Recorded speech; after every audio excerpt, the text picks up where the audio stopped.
প্রতীক্ষার অবসান ঘটিয়ে দেশের লক্ষ লক্ষ সরকারি কর্মকর্তা ও কর্মচারীর জন্য এক আনন্দময় সুসংবাদ নিয়ে হাজির হয়েছে বর্তমান সরকার। প্রিয় সরকারি চাকরিজীবী ভাই ও বোনেরা, আজকের সকালের আপডেট নিউজে আপনাদের স্বাগতম। যারা আমাদের চ্যানেলের নতুন তারা এখনই চ্যানেলটি সাবস্ক্রাইব করুন, আর হ্যাঁ, অবশ্যই কমেন্ট করে জানাবেন আপনারা কে কোন জেলা থেকে আমাদের ভিডিওটি দেখছেন।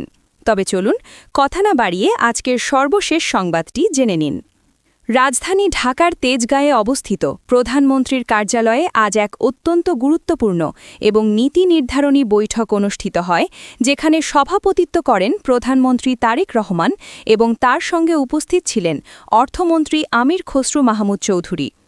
এই বৈঠকটি কেবল একটি সাধারণ দাপ্তরিক আলোচনা ছিল না, বরং এটি ছিল দেশের প্রায় ২২ লক্ষ সরকারি কর্মচারীর জীবনযাত্রার মানোন্নয়ন এবং দীর্ঘদিনের পুঞ্জীভূত বঞ্চনা নিরসনের এক ঐতিহাসিক মাহেন্দ্রক্ষণ। বৈঠকের শুরুতেই প্রধানমন্ত্রী তারেক রহমান অত্যন্ত কঠোর ও সরাসরি ভাষায় তার অবস্থান পরিষ্কার করেন এবং তিনি অর্থমন্ত্রীকে নির্দেশ দেন যে কোনোভাবেই যেন এই নবম পে স্কেলের গ্যাজেট প্রকাশে বিলম্ব না হয়। প্রধানমন্ত্রী তার বক্তব্যে বিশেষভাবে উল্লেখ করেন যে সামনে পবিত্র ঈদ উল ফিতর এবং এই উৎসবের আগেই যদি সরকারি কর্মচারীরা তাদের নতুন বেতন কাঠামোর সুফল না পান, তবে তাদের মধ্যে এক ধরনের চরম হতাশা ও অসন্তোষ তৈরি হতে পারে। তিনি অত্যন্ত বিচক্ষণতার সাথে বলেন যে একটি রাষ্ট্রের চাকা সচল রাখে মূলত তার প্রশাসনিক কাঠামো, এবং সেই কাঠামোর মেরুদণ্ড হল এই সরকারি কর্মকর্তা ও কর্মচারীরা। তারা যদি নিজেদের প্রাপ্য মর্যাদা এবং আর্থিক নিরাপত্তা না পান, তবে তার প্রভাব সরাসরি দেশের উন্নয়ন কর্মকাণ্ড এবং সাধারণ মানুষের সেবার ওপর পড়বে, যা কোনোভাবেই কাম্য নয়। নতুন এই সরকার দায়িত্ব গ্রহণের পর জনগণের কাছে যে প্রতিশ্রুতি দিয়েছিল, তার অন্যতম প্রধান ধাপ হল এই বেতন বৈষম্য দূর করা এবং কর্মচারীদের মুখে হাসি ফোটানো।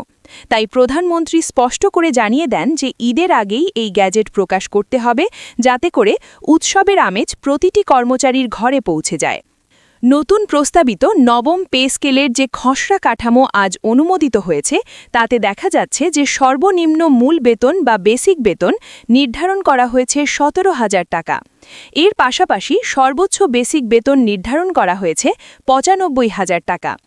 এই বেতন কাঠামোতে অত্যন্ত চমৎকারভাবে গ্রেড ভিত্তিক বিন্যাস করা হয়েছে, যাতে করে পদমর্যাদা এবং অভিজ্ঞতার ভিত্তিতে প্রতিটি কর্মচারী ধাপে ধাপে আর্থিক প্রবৃদ্ধি নিশ্চিত করতে পারেন। বিশেষ করে নিম্নস্তরের কর্মচারীদের বেতন উল্লেখযোগ্য হারে বৃদ্ধি করা হয়েছে, যাতে করে বর্তমান বাজারের ঊর্ধ্বমূল্যের সাথে তারা তাল মিলিয়ে চলতে পারেন। এই কাঠামোটি এমনভাবে তৈরি করা হয়েছে যাতে উচ্চ পদস্থ কর্মকর্তা থেকে শুরু করে তৃণমূলের কর্মচারী পর্যন্ত সবার মধ্যে একটি সুসংহত ও ভারসাম্যপূর্ণ আর্থিক সামঞ্জস্য বজায় থাকে। এটি কেবল বেতন বৃদ্ধি নয়, বরং এটি একটি সামাজিক সুরক্ষা বলয় হিসেবে কাজ করবে। পেনশন ব্যবস্থার ক্ষেত্রেও আনা হয়েছে এক যুগান্তকারী ও বৈপ্লবিক পরিবর্তন। নতুন সিদ্ধান্ত অনুযায়ী অবসরের পর এখন থেকে ৮০% পেনশন কার্যকর থাকবে। এর অর্থ হল একজন কর্মচারী তার কর্মজীবনের শেষে যে মূল বেতন আহরণ করবেন, তার ৮০% হারে তিনি মাসিক পেনশন সুবিধা ভোগ করবেন।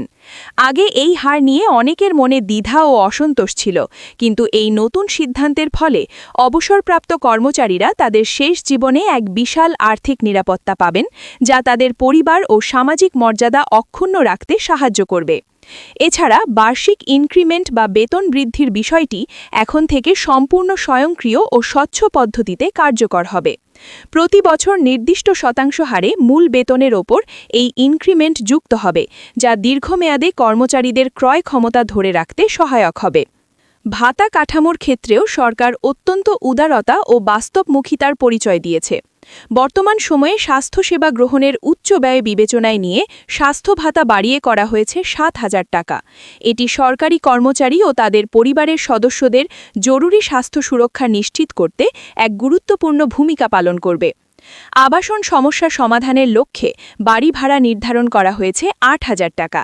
তবে এখানে একটি নমনীয় ব্যবস্থা রাখা হয়েছে, যাতে করে মহানগর, জেলা ও উপজেলা পর্যায়ের আবাসন ব্যয়ের পার্থক্য অনুযায়ী এই ভাতা সমন্বয় করা যায়। যেসব কর্মচারী সরকারি বাসভবনের সুবিধা পান না, তারা সরাসরি এই ভাতার সুবিধা পাবেন, যা তাদের জীবনযাত্রার মান উন্নত করতে সাহায্য করবে।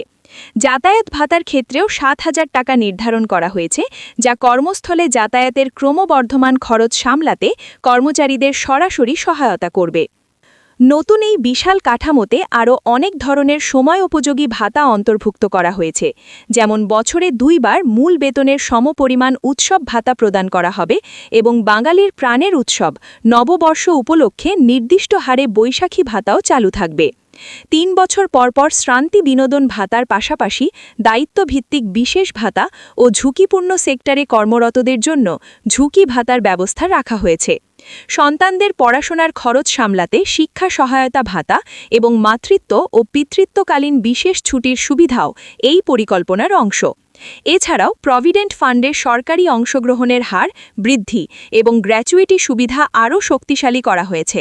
বদলি ভাতার ক্ষেত্রেও আগের চেয়ে অনেক বেশি মানবিক ও যুক্তিসঙ্গত কাঠামো অনুসরণ করা হবে, যাতে করে বদলিজনিত আর্থিক চাপ কর্মচারীদের ওপর না পড়ে।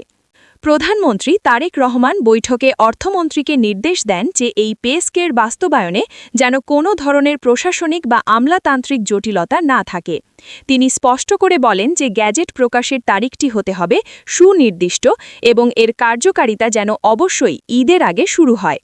তিনি মনে করেন যে দেওয়া প্রতিশ্রুতি রক্ষা করাই হবে এই সরকারের বিশ্বাসযোগ্যতার মূল ভিত্তি। অর্থ বিভাগ ও জনপ্রশাসন মন্ত্রণালয়কে নির্দেশ দেওয়া হয়েছে যেন তারা অতি দ্রুততার সাথে সকল কারিগরি কাজ শেষ করে চূড়ান্ত খসড়া অনুমোদন করে প্রজ্ঞাপন জারি করে। এই নবম পে স্কেল বাস্তবায়িত হলে সরকারি কর্মচারীদের মাঝে কাজের নতুন উদ্দীপনা ও কর্মোদ্যম তৈরি হবে বলে বিশেষজ্ঞরা মনে করছেন। রাষ্ট্র পরিচালনার স্বার্থে উন্নয়নের ধারাবাহিকতা বজায় রাখতে এবং প্রশাসনের স্থিতিশীলতা রক্ষা করতে এই সাহসী পদক্ষেপটি ইতিহাসের পাতায় এক গুরুত্বপূর্ণ মাইলফলক হিসেবে বিবেচিত হবে। এখন সারা দেশের প্রতিটি সরকারি অফিসের বারান্দায় এবং কর্মচারীদের আড্ডায় কেবল এই গ্যাজেট প্রকাশের ক্ষণগণনে চলছে। সাধারণ মানুষের প্রত্যাশা এই বেতন বৃদ্ধির ফলে বাজারে টাকার প্রবাহ বাড়বে এবং অর্থনৈতিক কর্মকাণ্ড আরও চাঙ্গা হবে। প্রধানমন্ত্রী তারেক রহমানের এই কঠোর নির্দেশনা এবং অর্থমন্ত্রীর ইতিবাচক অবস্থান প্রমাণ করে যে সরকার কর্মচারীদের ন্যায্য পাওনা ও সম্মানের বিষয়ে কতটা আন্তরিক।